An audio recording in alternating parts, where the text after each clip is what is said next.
Hoje eu tenho a alegria, a honra de receber, além de um grande artista, um grande comunicador, um grande amigo, um desses amigos que você chama de tesouro. Eu lembro, eu estava chegando de São Paulo, e quando eu cheguei em casa, minha mãe falou assim: meu filho, você já ouviu esse programa? Eu fui ouvir, eu comecei a rir. Era o seu programa, um programa de humor que você fazia com outro querido amigo, o Valdir, e que aí virei fã e não parei mais de assistir. Nesse programa a gente vai falar sobre isso, vai falar sobre suas viagens, sobre sua jornada. Muito bem-vindo, querido. Muito obrigado, meu colega, meu amigo Ivanildo Antônio. Para mim é uma honra, cara. Eu fico sempre feliz quando você atende um convite meu para participar dos nossos projetos. E hoje, estando aqui por um convite seu, para mim isso é algo grandioso para a minha vida, para a minha história na comunicação. Para mim é uma felicidade muito grande você falar isso, que você passou a ser um ouvinte e fã do nosso projeto, que realmente encantou Camaçari e toda a região metropolitana naquela época. E para mim é uma alegria muito grande estar aqui compartilhando com você desse momento, dessas histórias. Passei a ser e sou, e você sempre. Gratidão mesmo. Morivaldo, esse programa que você fazia, que encantou Camaçari, que fazia as pessoas, às vezes, no trânsito, humorado.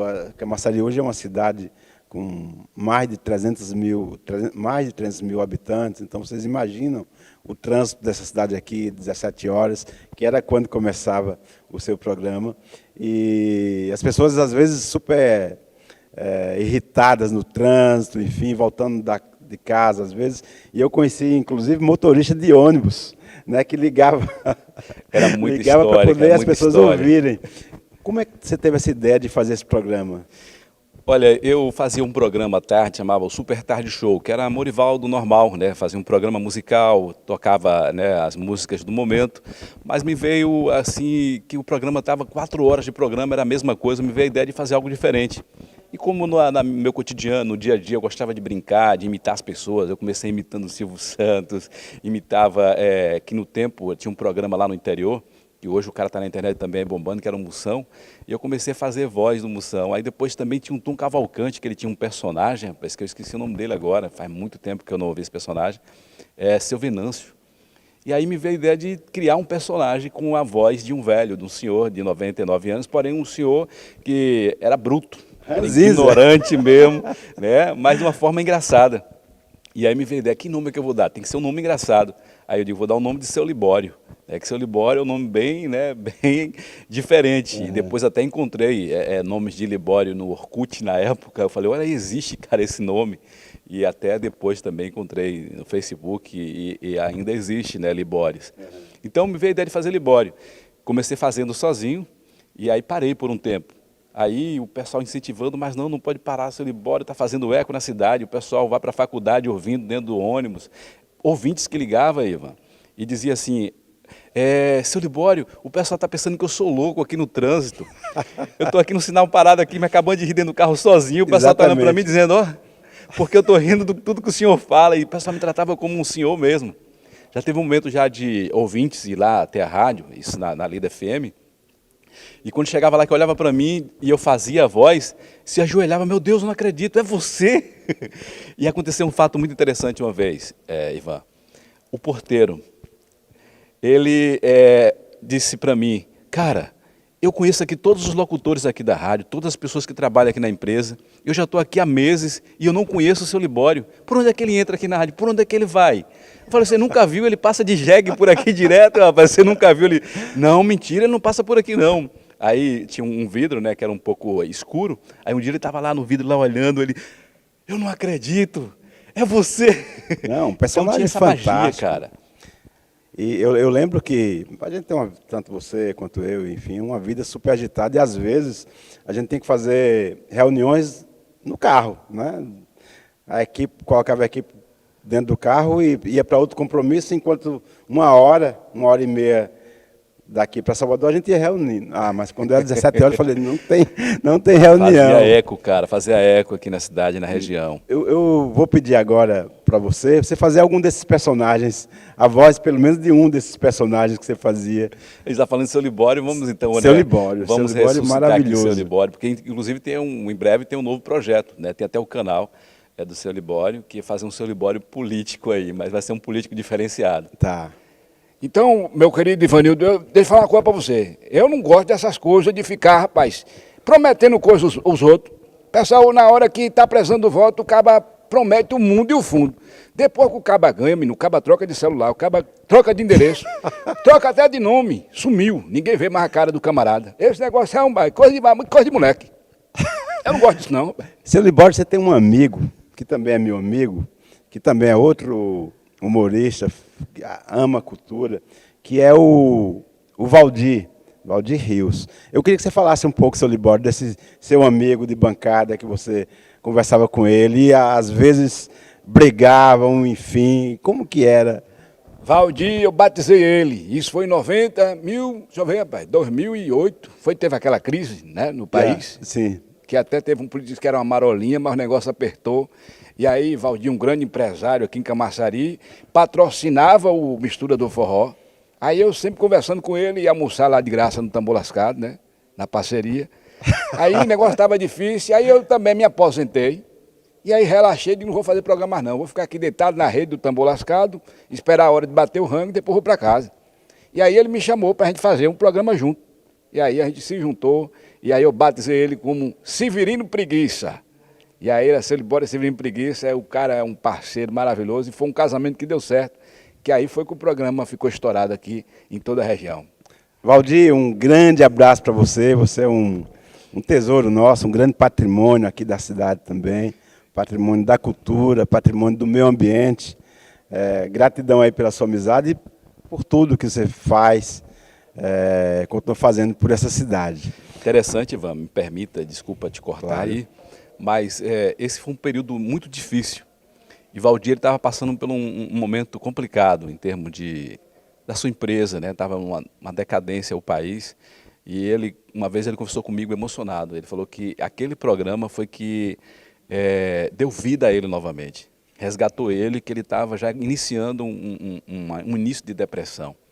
E aí Valdir, ele tinha aquele programa que era às 17 horas, com a sua terapia diária, que a gente, né, nos divertia muito. Os ouvintes eram os maiores, vamos dizer assim, os melhores personagens do programa eram ouvintes.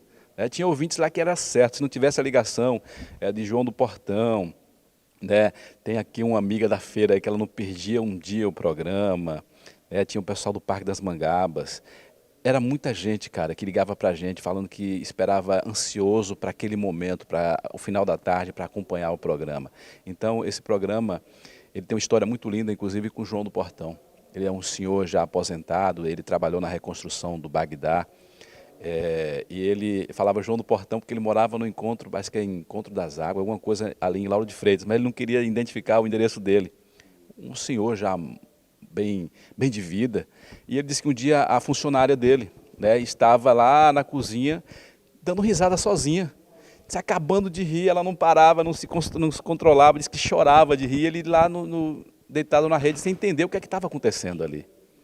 Aí ele um dia ficou curioso, falou, eu vou ver o que é que essa mulher está vendo aí, que ela está nessa euforia toda. E quando ele chegou perto, ele começou a ouvir a voz de Seu Libório e a brincadeira, o jeito de Seu Libório falar com os ouvintes. Ele disse que ele não hesitou naquele dia, ele disse que ficou triste de pegar o rádio dela e levar para o ambiente dele. Mas no dia seguinte ele comprou um rádio para ele e devolveu para ela, que ele passou a ser um ouvinte assíduo, ele veio aqui me conhecer com a esposa e contou a sua história, que ele estava passando por um momento de depressão e aquele programa, aquela história, aquela voz ali, né, deu ânimo a ele para levantar novamente. Inclusive é uma pessoa que eu gostaria muito de reencontrar, porque a gente teve um laço de amizade, de família mesmo. Então a gente tinha isso, né, com os ouvintes, criou essa questão aí. Eu mesmo fiz sucesso por tabela, porque sempre eu dizia, olha, eu sou amigo deles, sou amigo dos dois. Isso abria portas. Agora, deixa eu te perguntar outra coisa, Morivaldo. Você é daqui de Camaçari? Não, eu sou conterrâneo lá do Valdir, sou de Várzea da Roça. Certo. Nasci na fazenda Ovelha Amarrada. Ainda Aliás, que cidade era de artistas fantásticos, né? muita gente boa, muitos artistas, poetas, pintores, locutores, cantores, muita gente Temos boa. o Everson Zuriel mesmo, né, que esteve comigo, inclusive, em Portugal, representando o Brasil com o espetáculo A Canção dos Que Condenados. inclusive a minha primeira peça foi com ele. Eu fiz um papel tão simples que foi no A Paixão de Cristo, eu participei. Eu raspei a cabeça, que já foi um ato ali de coragem naquele tempo. E eu fiz o papel de Barrabás numa peça que foi com o Zuriel, que foi aí, eu acho que meu primeiro contato artístico, digamos assim. Zuriel é um grande patrimônio da cidade, É, né? cara, o cara, Assim, moveu a cidade de Vaz da Roça durante muito tempo, culturalmente, né? Depois verdade. veio morar aqui, a gente teve a sorte de ter o Zuriel aqui, e tem, porque ele sempre vem de São Paulo, que agora mora em São Paulo, foi fazer cinema lá, né? Graduado em cinema, mas sempre está aqui em Camaçari. Escreveu um livro também, Escreveu um né? livro lindo, lindo, até já divulguei aqui no programa. Então você veio de Vaz da Roça, você chegou aqui quando? Eu cheguei aqui no dia 5 de outubro de 2000, vim passar uma semana. E olha que semana grande, é? 22 anos. 22 anos vai fazer agora em outubro, então, para mim eu tenho um amor muito grande por Camaçari, porque foi aqui onde eu dei continuidade no segmento na questão do rádio, porque o rádio é a minha maior paixão. Eu brincava na escola, Ivan, naquele tempo, não sei se você lembra, talvez aqui também não tinha, mas no interior só pegava um canal de TV, que esse canal de TV era tipo uma repetição por antena parabólica, e nesse tempo aí tinha a luta que era Mike Tyson e Evander Holyfield, que passava meia-noite, aí tinha um locutor que entrava anunciando: atenção senhores proprietários de antena parabólica, a luta entre Mike Tyson e Evander Holyfield não será transmitido por falta de contato da Globo. Aí eu ficava imitando essa voz na escola, né, dentro do colégio. Aí despertou uma professora minha, a Núbia, professora de geografia. Ela chegou e falou: você tem uma voz de locutor, por que você não vai lá na rádio? E tinha uma rádio lá que estava iniciando, a Viva Voz FM. E aí eu comecei a gostar da ideia. Aí fui e fiz um teste lá na rádio, isso em 98, que inclusive eu nunca esqueço que o texto que eu fiz o teste lá era uma notícia no jornal da morte, né, do Luiz Eduardo Magalhães, o deputado. Eu nunca esqueço isso, que foi em abril, né, de 98. E aí eles aprovaram. Olha, cara, tem uma voz muito boa, uma dicção bem legal. Ó, a gente vai ver para você aqui um horário. E aí quando já marcaram 15 dias depois para me estrear com um programa lá à tarde, aí eu fui lá, participei do programa, falava errado, que só a minha professora Jane, né, ligava para a rádio e falou: Morivaldo, você está engolindo os S. Aí eu falava: agora 3 horas e 25 minutos. Aí ela na mesma auxiliava. frase, singular e plural. Né? Então era uma mistura assim, aí eu fui me ajustando, fui gostando, e só fiquei uma semana, porque a emissora ia mudar de prédio. E aí fechou ali, e aí tinha que fazer ainda, não tinha terminado ainda a construção lá, e aí, nesse período eu fiquei parado.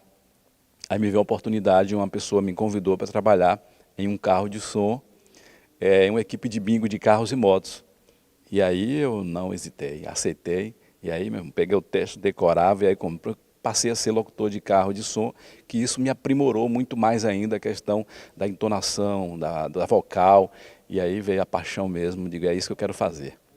Agora você sai de uma cidade pequena, né? Um lugarejo pequeno aqui da Bahia, Várzea da Roça. Quantos habitantes na época? Várzea da Roça, acho que Naquela época. era bem menor, 20 anos atrás, né, era bem menor. Eu não sei quanto, mas devia ter uns 5 mil habitantes. Aí você sai dessa cidade, depois você vem para Camaçari, a gente vai contar um pouco dessa história. Mas antes, eu queria fazer uma ponte de uma cidade com aproximadamente 5 mil habitantes. Aí você pega um voo para o outro lado do mundo, chega no Timor-Leste.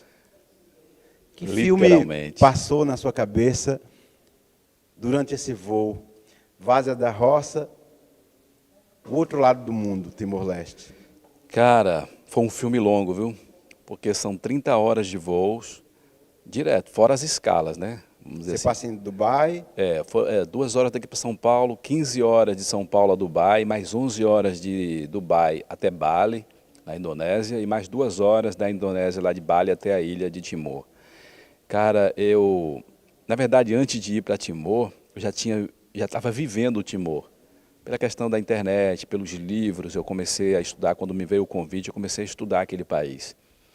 Então, durante o percurso, claro que me levava, me remetia ao tempo lá da roça, lá da fazenda ovelha amarrada, ainda com o candeeiro, não tinha energia, aquele radinho vermelho, motorrádio que tinha em cima da mesa, e aquele menino humilde que foi criado pelos avós, que o sonho era bem pequeno e Deus me proporcionou coisas bem maiores que eu nem imaginava alcançar. E eu estava ali, né, dentro daquele avião gigantesco da Emirates e me alimentando ali da melhor comida, usando um chinelinho de veludo dentro do voo, cobertor e tudo, dizendo, cara, quem diria eu lá do meio do mato, lá da roça, está vivendo isso hoje, indo para um outro país, do outro lado do mundo, literalmente do outro lado do mundo, e para ir compartilhar conhecimento. Eu fui para Timor-Leste trabalhar dentro do parlamento timorense para formar uma equipe de rádio que acabara de inaugurar naquele país. Então, para mim, cara, isso foi um sonho gigantesco, foi algo assim surreal para mim, que eu chorei por vários momentos. Quando eu cheguei em cima de Dubai, assim, que eu olhei, que vi aquela palmeira, assim, eu falei, cara, eu vi isso na televisão e nem nos meus distantes sonhos imaginava ver isso com os meus próprios olhos daqui de perto. Então, é algo incrível. Cheguei em Bali, aí eu comecei a estudar a história de Bali, de quantos artistas, de quantas pessoas que vão passar suas férias em Bali, e eu estava ali, né, no meio daquelas pessoas, naquele paraíso, num lugar tão lindo, dizendo, cara, como que eu vim parar aqui? Esse menino veio lá da roça, do mato, para vir aqui. Eu me emociono com isso. A cultura tem esse poder, né? E o sonho, né? Eu sempre digo aqui nesse Conversa com Poeta que se você sonha, se você acredita nesse sonho, já é meio caminho andado, né?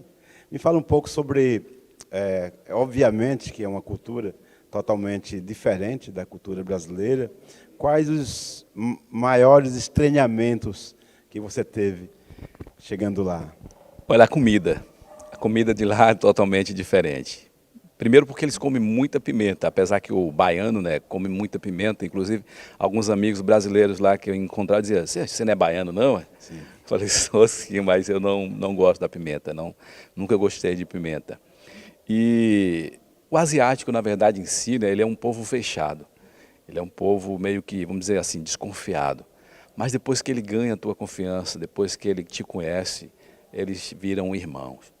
Então, nesses 6 meses que eu morei ali em Timor, eu ganhei uma família uma família muito grande, que talvez eu não tenha essa família aqui em Camaçari.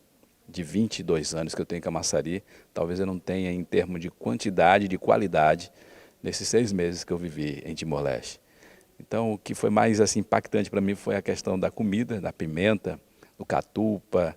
O catupa é tipo uma pamonha de arroz, que eles fazem na palha do coco e eles cozinham ali aquele arroz e colocam, não sei se eles colocam água de coco, mas fica muito gostoso. É chamado de catupa, que é uma comida tipicamente timorense. Tem o sabuco é bem parecido com aqui, acho que o pessoal, né, também, que assa o peixe na palha de banana, só que lá o tempero é pimenta e sal. Eles enchem o peixe de pimenta e sal e botam na palha e eles assam. Agora eu comi e não estava assim tão ardendo a pimenta, essa questão não. da pimenta, eu lembro, eu fui um festival de cultura, de artes cênicas em Londres, e tinham 2 grupos, um era do Vietnã, o outro da Jamaica. E eles ficavam disputando quem comia a pimenta mais amarga. Cara, teve um momento, Morivaldo, que assim, eles pegavam as pimentas e assim, a gente ficava com os olhos cheios d'água só de estar perto. Só o cheiro, né? Só o cheiro. E lá eu lembro que chamava Aimana, que eu acho que é o nome até indonésio, que não, indonésio é biribiri. Chamava biribiri e lá é Aimana. Então a pimenta, meu irmão, eu chegava na casa das pessoas e estava com um pilãozinho lá, apilando, fazendo pimenta. Então é o tempero principal deles. E a língua do Timor? Língua, fala uma parte... Língua é uma confusão. Porque Timor ele tem duas línguas oficiais, que é o Eles português. falam uma parte de português. Português, eles falam com sotaque de Portugal. Sim. Então, todos os documentos em Timor-Leste, ele é em português, né? Inclusive, lá no plenário, no parlamento, eles têm a sessão, duas sessões na semana. Uma é em teto, que é a língua local, que também é oficial, e a outra em português, né? E eles têm a língua do invasor, que é o Bahasa da Indonésia, porque a Indonésia invadiu lá em 74, 75, me parece, e ficou até 98. Então, eles têm a língua do invasor, que é o Bahasa, que eles proibiram falar o português nesse período. E tem também o inglês, que é a língua de trabalho. Então, muitos crianças, adolescentes, jovens, eles falam também o inglês, porque as escolas lá, eles ensinam muito bem a questão do inglês. E aí vem a parte mais difícil, que são as línguas, chamada língua paterna. Porque, tipo, eu moro aqui em Camaçari, que Camaçari é do tamanho da capital, Dili, tem 300 e poucos mil habitantes, e quem mora ali em Parafuso já fala uma outra língua. São dialetos diferentes. Dialetos, mas só que as pessoas falam que é dialetos, mas não são idiomas mesmo. Porque dialetos eles conseguem, né, entender No mesmo país. no mesmo país. E são 32 dialetos chamados, mas que tem estudiosos lá de línguas. Ele falou, não, isso são idiomas. Eles não se entendem entre eles, essas línguas. Parafuso é uma língua, Jauá é outra, Arembepe é outra. Então, cada localidade, tipo lá Manatu...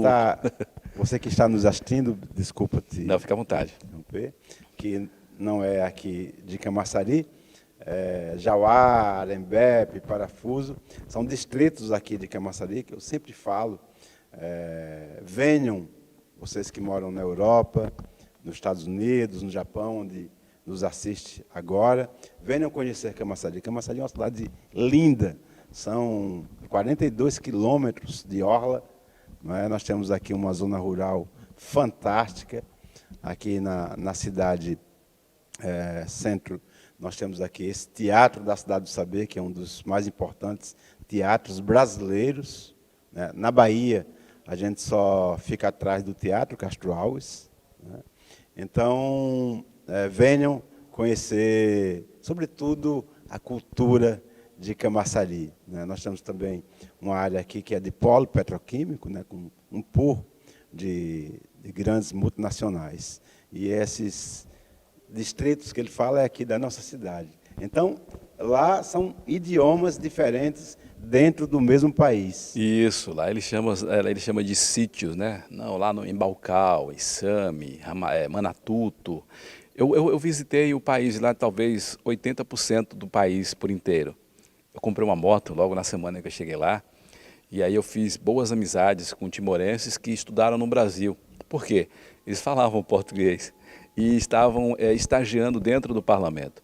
Então eu fiz amizade com eles, então eu ia almoçar com eles e final de semana a gente viajava. Então dava sexta-feira de tarde, já estávamos com a mochila pronta, a moto abastecida, para a gente ir conhecer uma parte. E a moeda do Timor?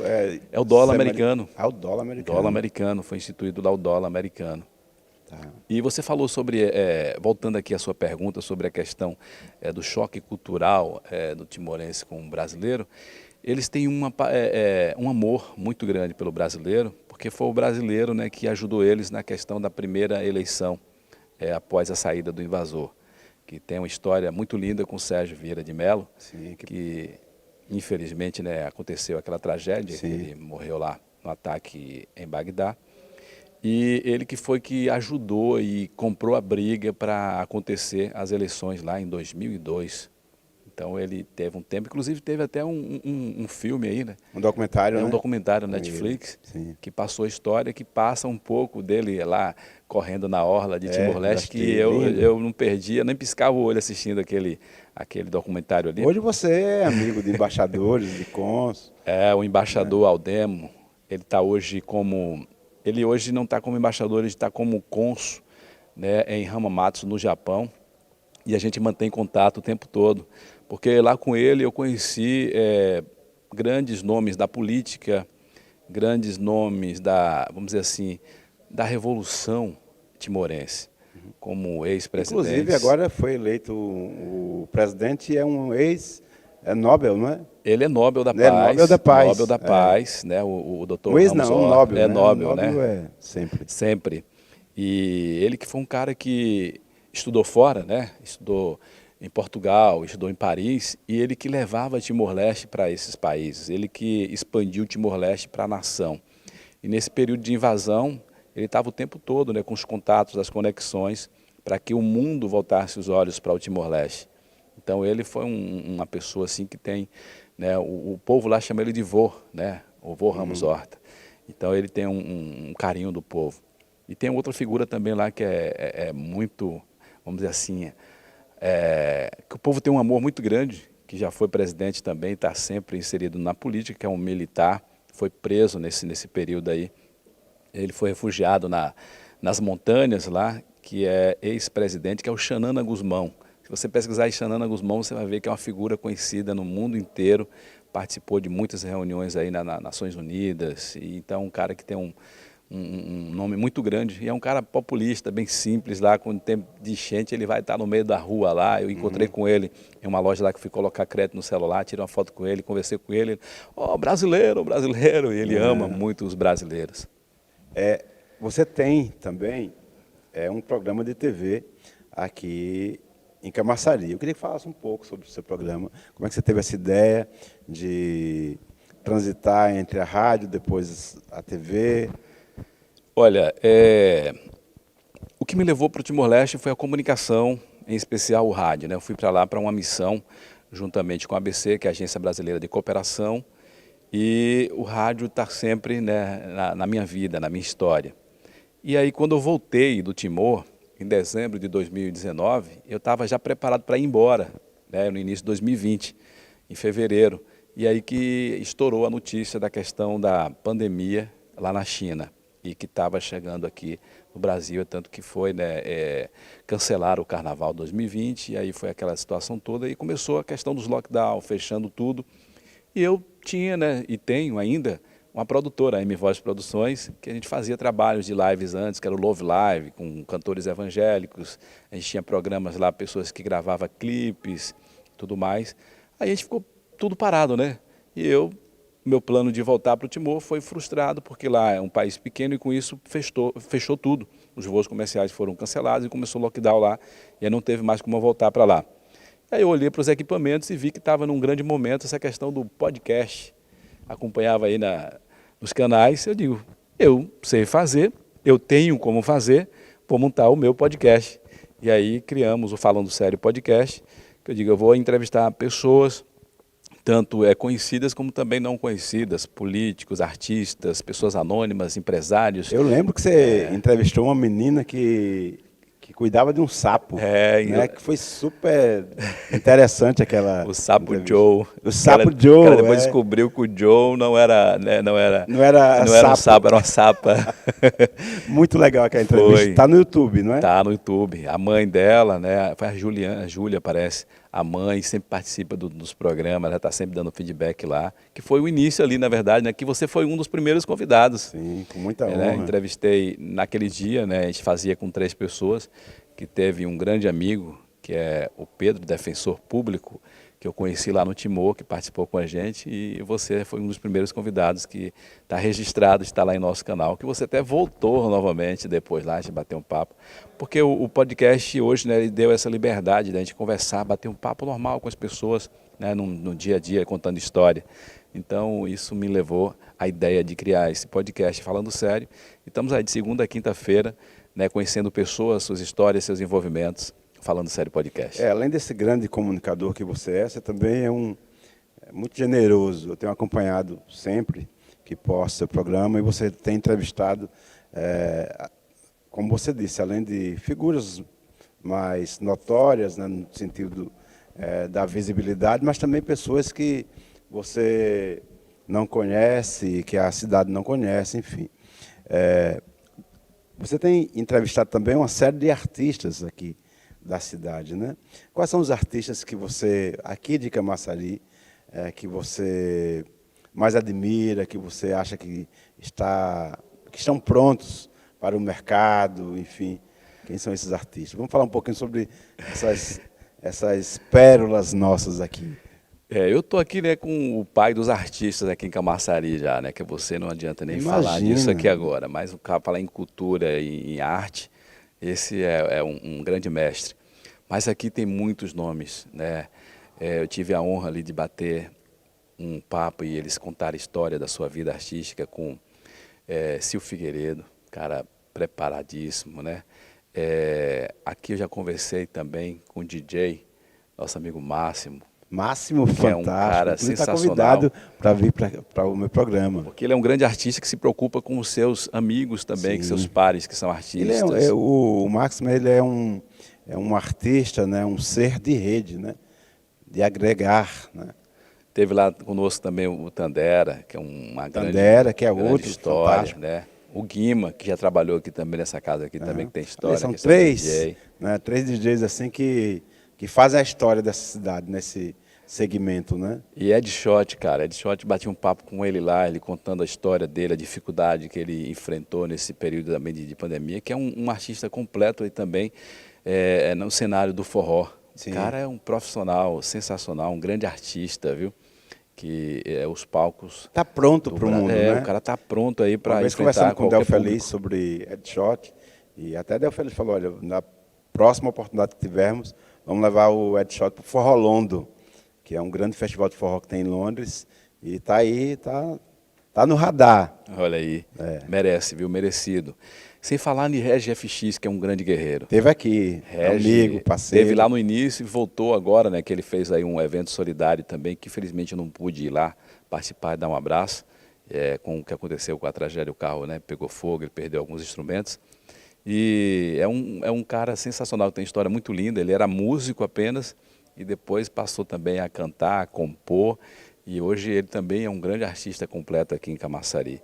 E tem muitos, né, que já passaram por lá e tem muitos que ainda vão passar, porque a minha ideia é essa, né, apresentar o povo de Camaçari, em especial, ao mundo, porque a internet hoje não tem fronteira, né? Sim. A internet hoje está aberta. Então hoje, às vezes, eu vou olhar lá na minha playlist e olho lá as audiências e vejo que a gente tem uma audiência muito grande fora do país. Que bom. Em especial, a gente tem uma audiência maravilhosa em Timor-Leste, tem uma galera que nos acompanha, porque a gente deixou uma história lá. No Japão, muita gente que assiste o programa nos Estados Unidos, inclusive eu entrevistei lá um americano que ele é apaixonado pelo Brasil e ele aprendeu a falar português na internet e ele faz vídeos, né, na internet, tanto no YouTube quanto no Instagram, falando palavras estranhas em português. E eu acho muito interessante, encontrei ele lá e convidei ele, entrevistei, foi muito bom, o cara mora no Arizona. E foi sensacional. Então, tem muitas experiências de pessoas que a gente entrevista lá. Tipo um garoto aqui, o Lelo, acho que é o Lelo o nome dele, ele é barbeiro e ele era vendedor de paçoca no Sinal. E ele disse que vendeu por um tempo, levantou um dinheiro, comprou uma máquina de cortar cabelo, comprou depois uma cadeira, hoje ele tem uma barbearia na Glebacê, que é fila de clientes, e hoje ele é um empreendedor. Um grande empreendedor. Então, essas né? histórias é que nos motiva, né, a estar mostrando a história dessas pessoas, porque incentiva outros jovens também. Morivaldo, eu fiz essa entrevista às avessas. Eu sempre pergunto para os meus convidados como é que foi sua infância, enfim, no começo do programa. Mas aí eu inverti, agora a gente falou de quando você chegou aqui em Camaçari, suas andanças para o Timor-Leste, e agora queria que você falasse um pouquinho como é que foi a sua infância. Você tem alguém na família que transita pela cultura? Quem foram as suas referências? Cara, por incrível que pareça, ninguém na minha família. Não tem nenhum músico, não tem nenhum ator, não tem ninguém dessa área artística na minha família. São pessoas humildes e trabalhadores na zona rural, pessoas que têm as suas raízes na roça mesmo. Acho que o mais artista da minha família era o meu pai. Porque o meu pai ele nunca foi de trabalhar na roça, mas meu pai ele trabalhava de pedreiro e ele gostava sempre de comércio. E o comércio do meu pai era um bordel. Sim. E eu cheguei a morar com 12 anos, né? Que chamava mesmo, né? A gente fala bordel de uma forma delicada, mas chamava brega mesmo. É o brega? É o brega. Uhum. É o brega Menina Veneno. lá em Pedras Altas, no município de Capim Grosso, que eu nunca esqueço esse nome. Mas eu fui criado a minha infância mesmo, dos 3 anos até 11 anos, foi com meus avós. Quando minha avó faleceu com 11 anos, aí que eu passei a morar na casa do meu pai, fui morar na casa de uma tia em Senhor do Bonfim, de um tio lá em Queimadas. Passei a morar na casa de parentes. E depois, com 15 anos, Ivan, eu já passei a morar só. Eu, com 15 anos, eu fui trabalhar numa equipe de bingo em Santa Maria da Boa Vista, Pernambuco. E eu fui com uma passagem só de ida. Santa Maria fica logo ali depois de Lagoa Grande, né? Que é a terra da uva e do vinho. Eu sou de Arco Verde, né? Então, é perto. Ali tem Santa Maria da Boa Vista, Orocó, Cabrobó, aquela região ali. E aí, pronto, depois disso aí eu ganhei o mundo, né? 15 anos, então eu já passei a ser responsável pela minha vida, né? Por trabalhar. Você falou uma coisa super interessante, essa sua passagem, inclusive na infância, né? Que você estava formando-se, né? Nesse lugar. Eu entrevistei aqui a semana passada, assista depois a entrevista linda, muito interessante, o Roger. Roger é um intelectual aqui da cidade, um jovem músico, um grande intelectual popular, né, que eu tive a honra, a alegria de entrevistá-lo e aprender, inclusive, com ele. Ele passou também a vida inteira num brega, né, porque o pai dele era dono do bordel mais famoso aqui de Camaçari, que era o Beira Rio, né? Então ele passou a vida, né, uma parte da sua vida lá. E nós abordamos nessa entrevista a questão do bordel por um caminho que as pessoas resistem, né, a falar, que é porque as pessoas, quando pensam no bordel, pensam só na questão da mulher que prostituta, né, do homem, né, do cafetão, mas nós abordamos por um caminho que era o caminho da solidão, né? E por esse caminho a gente discutiu algumas questões muito importantes para a sociedade contemporânea. Primeiro, não é a mulher que se prostitui, né? É a mulher que foi prostituída, né? E diversas situações, muitas vezes, levam essas pessoas a estarem naquele lugar, né? E aí você aborda essa questão com muita sabedoria, com muita firmeza, dessa sua passagem, né, nesse ambiente. Me fala um pouco sobre essa caixinha da solidão que você transitou nesse momento da sua vida. Inclusive isso me marcou, entendeu? Esse momento que eu fiquei lá. Porque o que eu via lá, essa questão da solidão é muito sério. Eram pessoas que tinham um relacionamento desgastado em suas casas e que buscavam uma felicidade, digamos assim, dentro de um bordel. E lá também mulheres que tinham suas vidas também destroçadas com relacionamentos tóxicos, que se entregaram a essa vida, que as pessoas falam que é vida fácil, mas não é fácil, é a vida sofrida. Porque imagina uma mulher que está num ambiente onde ela vai deitar com 10, 15, 20 homens no dia. Então eu creio que isso não é vida fácil, não é algo prazeroso, porque eu até depois eu fiz uma entrevista uma vez com uma garota de programa, perguntando sobre a vida dela, e ela chorou muito, e eu estava na Rádio Líder FM nesse tempo, e ela falando que ela ganhava muito dinheiro, mas ela não tinha nada. E ela tinha uma filha que o que sobrava ela mandava para a filha, o resto era para usar drogas para amenizar a dor que ela vivia, porque ela disse que não estava vivendo, ela estava sendo levada pela vida.